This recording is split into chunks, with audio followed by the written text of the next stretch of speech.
Dalam kitab Mukhtarul Ahadits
sifatnya mendadak.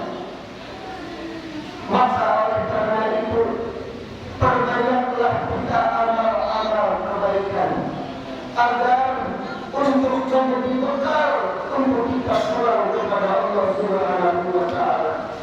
Kata Rasulullah sallallahu alaihi wasallam, "Qillatul mal," yang disebut kematian itu, wal mautu khairul lakum minal fitnah. Kematian itu adalah lebih baik daripada fitnah. Oleh karena itu, kematian itu ada yang tidak disukai oleh manusia, kata Rasulullah sallallahu alaihi wasallam.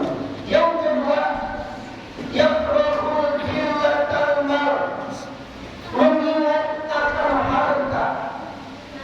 Semakin banyak manusia mengejar harta, semakin banyak manusia mengejar dunia. Mereka tidak tahu hakikat dunia itu. Kata ulama, dunia bibaqiyatin walakin nufarriquha bimautin wal biqali. Hidup di dunia itu tidak ada yang kekal, tidak ada yang abadi. Nufarriquha bimautin, semua akan dipisahkan dengan yang namanya kematian. Wal biqali, akan berpindah alam.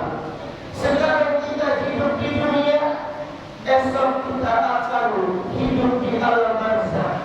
Kita akan hidup juga nanti di alam akhirat. Oleh karena itu, hiasilah diri kita, hiasilah kehidupan kita dengan kebaikan. Karena kebaikan yang kita kerjakan itu akan dibalas dengan Allah 10 kebaikan. Man jaa'a bil hasanati falahu asyru amsalha. 10 kebaikan, satu kebaikan saja yang kita cari, Allah akan membalas dengan 10 kebaikan. 10 kebaikan yang kita cari, Allah akan membalas dengan 100 kebaikan. 100 kebaikan yang kita cari, Allah akan membalas 1000 kebaikan. 1000 kebaikan, lam tamassahun nar, tidak akan disentuh dengan api neraka. Jagalah harta kita, karena semakin banyaknya harta justru menjadi sebab beratnya timbangan kita di hadapan Allah. Harta yang kita miliki akan menjadi memberat untuk dipertimbangkan nanti di akhir zaman, untuk di akhirat nanti.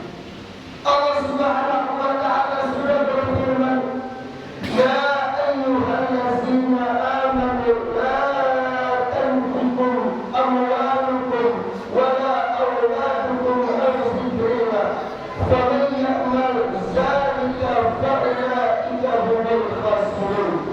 Wahai sekalian orang-orang yang beriman, janganlah hartamu, anakmu, keluargamu lupa untuk mengingat kepada Allah. Manusia begitu sibuk mengejarkan dunia, dengan sibuk dengan mengejar dunia, dengan sibuk untuk mengumpulkan harta, akan tetapi lupa hubungan dia kepada Allah Subhanahu wa Ta'ala. Mudah-mudahan dua perkara ini menjadi sebab ilmu nasihat untuk diri al-Fatihah sendiri, umumnya untuk kita semua. Yang pertama, terus mengingat dengan akan kematian. Kematian itu lebih baik daripada fitnah. Yang kedua, mengingat akan harta. Sebaik-baiknya harta adalah harta yang kita bawa untuk ibadah kepada Allah Subhanahu wa